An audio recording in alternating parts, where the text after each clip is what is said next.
Something strange happened to me last week. A video showed up in my feed. Bold red thumbnail, dramatic AI voice, the whole package, claiming that Iran's parliament had officially admitted defeat in the war with the US. Just announced it, publicly, on the record.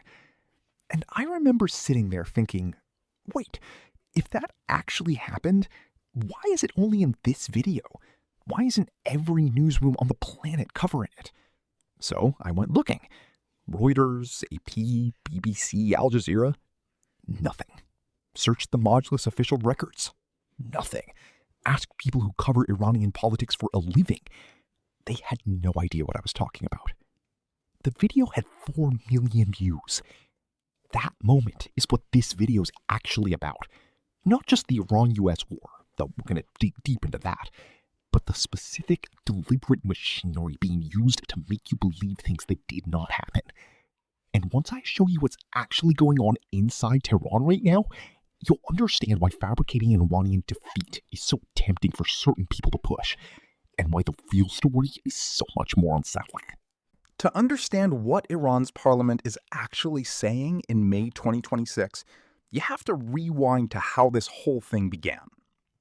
Late February 2026, the US and Israel launched a coordinated military strike campaign against Iran, simultaneously hitting leadership positions, nuclear facilities, military infrastructure, and critical national assets. This wasn't a spontaneous escalation. It was clearly pre-planned, meticulously coordinated, years in the making. Some analysts are already framing it as the most consequential direct military confrontation between Western-aligned forces and Iran since the Islamic Revolution of 1979. The world's immediate question was obvious. How would Iran respond? Because here's the thing about Iran that a lot of Western commentary consistently underestimates. This is a government that has spent 47 years building its entire political identity around the concept of resistance. The idea that they'd quietly absorb a strike of that magnitude and start waving white flags, that's not a reading of Iranian political history. That's fantasy. And the response proved it. Iran hit back hard. Missiles, drones, attacks on Persian Gulf shipping. But the single most consequential thing it did? The move that reshapes everything. Barely got explained properly in Western coverage. Iran moved aggressively to assert control over the Strait of Hormuz. I want you to actually feel why that matters. The Strait of Hormuz, at its narrowest point, is about 33 kilometers wide. Through that strip of water flows roughly 20% of the world's entire oil and gas supply. 17 million barrels a day.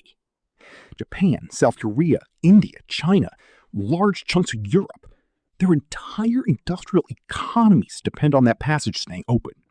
When Iran began mining vessels in those waters, declaring new management authority over the strait, and essentially signaling that ships might need Iranian permission and potentially face tolls to transit through its maritime zone, that wasn't just a military maneuver. That was Iran detonating a geopolitical bomb at the intersection of energy, economics, and global power. And here's the critical part that the viral Iran admitted defeat videos completely invert. Around May 4th, 2026, Iran submitted a detailed 3-phase peace proposal with deadlines, compensation demands, and non-aggression guarantees. Those videos took that document, an aggressive, conditions-heavy negotiating package submitted by a country physically sitting on the world's most critical energy choke point, and described it as a cry for help. Desperation. Proof that Iran was broken. Think about what that requires you to ignore. When a country controls something the entire global economy depends on, and then presents a detailed list of demands in exchange for releasing that control, that's not weakness. That's called leverage. That's negotiating from strength. Now, let's talk about what's actually coming out of the Majlis, Iran's parliament, because this is where the fabricated defeat narrative falls completely apart. Mohammad Bagher Ghalibaf is the parliament speaker, former IRGC commander, former mayor of Tehran, former presidential candidate. one of the most powerful figures in modern Iranian politics. This is not a ceremonial position. What has he been saying publicly in sessions that journalists can observe? He stated on the record that the U.S. and Israel failed to achieve their stated objectives. He's mocked American military strategy, sarcastically referring to what he called Operation Trust Me, Bro, suggesting Washington entered this conflict without a coherent endgame. He's warned that Iran's armed forces are fully prepared to deliver what he specifically calls a lesson-teaching response to any renewed aggression. These are not the words someone chooses when filing surrender documents. In geopolitical communication, language is chosen deliberately. Lesson-teaching response is deterrence signaling, a message to both domestic and international audiences that Iran's military will and capacity have not been extinguished. You can believe him or you can doubt him, but you cannot honestly look at those statements and describe them as admissions of defeat. Then there's MP Fatima Mohammad-Beghi, speaking on May 11th, 2026, and her statement is perhaps even more revealing. She wasn't criticizing the U.S., she was criticizing Iran's own diplomatic team, accusing the negotiators within her own government of appeasement. She argued that Iran is on the verge of what she called a great victory, and that seeking a negotiated compromise right now would be a betrayal of that coming victory. Agree with her assessment or not, but the logic is airtight. You can't simultaneously be accusing your own government of surrendering too early and be admitting you lost. Those two positions are mutually exclusive, and yet both are happening inside the same parliament building that viral videos claim admitted defeat. So where does this conflict actually stand in mid-May 2026? The hot phase has de-escalated into what diplomats are carefully calling a fragile ceasefire. That word fragile is doing a lot of work.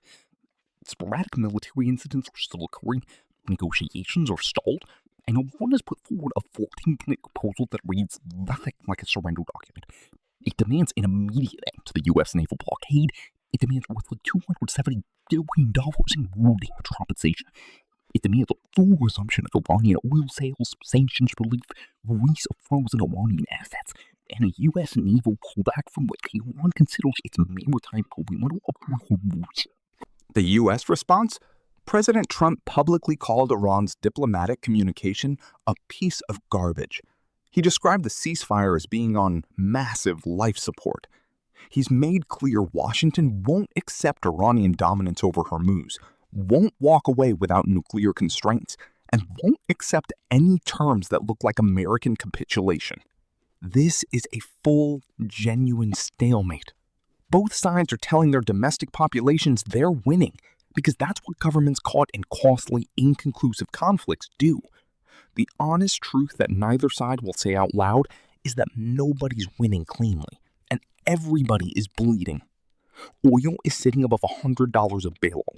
Every day the Strait status stays unresolved, global economic pressure mounts on countries that have nothing to do with this war, but whose industries depend entirely on that oil flowing. Here's the part almost nobody is talking about, and I'd argue it's the most consequential story of this entire conflict. The real trauma isn't just Iran versus America, it's Iran versus itself. There are two factions inside Tehran right now, and they are locked in a fight that will determine whether this ceasefire holds or collapses back into full-scale war. The hardline faction controls parliament, is deeply aligned with the Revolutionary Guard, and draws its entire political legitimacy from the narrative of resistance. For them, conceding to America isn't just a strategic miscalculation, it's an existential threat to their political identity. If they compromise on Hormuz, on the nuclear file, on sanctions, they don't just lose a negotiation, they lose their reason for existing as a political force. Their whole claim to power rests on the argument that resistance is possible and that compromise represents betrayal of 1979. That's why Ghalibaf is giving defiant speeches. That's why MPs are accusing their own diplomats of appeasement. The hardliners need this to end on terms they can call victory. or they need it to not end at all. The pragmatist faction, operating mostly from within the executive branch and foreign ministry, is looking at $270 billion in documented economic losses, a blocked oil export economy, rising inflation hitting ordinary Iranian cities, and asking a very different question. They were the ones engaged in the Pakistan-mediated negotiations.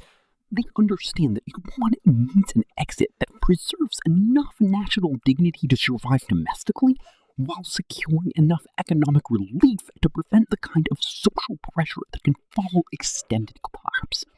Pakistan mediating this conflict, by the way, a nuclear-armed Muslim state with complicated relationships with both Washington and Tehran, is itself a major geopolitical story.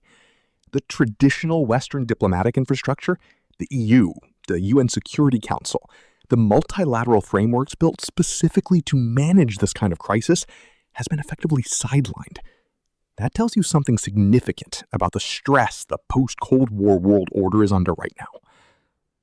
Let's come back to where we started. Those viral videos.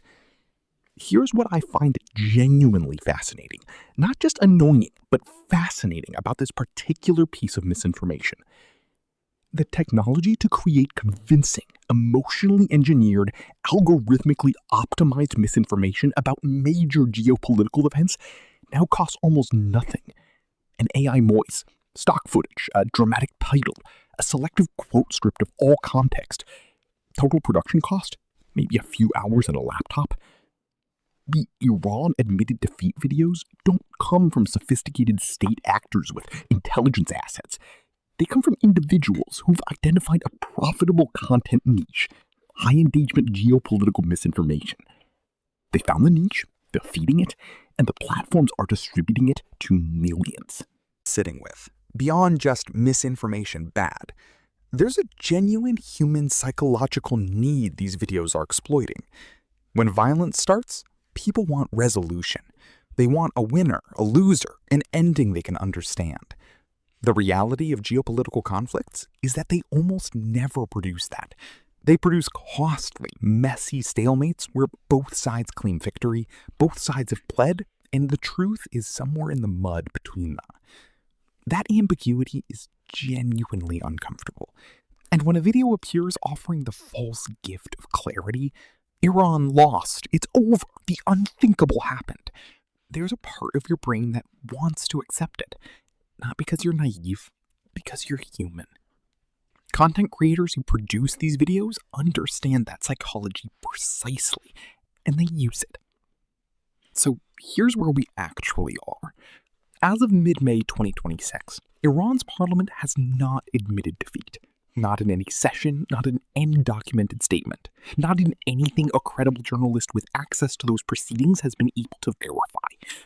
What Iran's parliament has done is deliver defiant speeches claiming strategic advantage, accuse its own diplomats of being too eager to make peace, and submit a 14-point maximalist demands document that the US president publicly called garbage.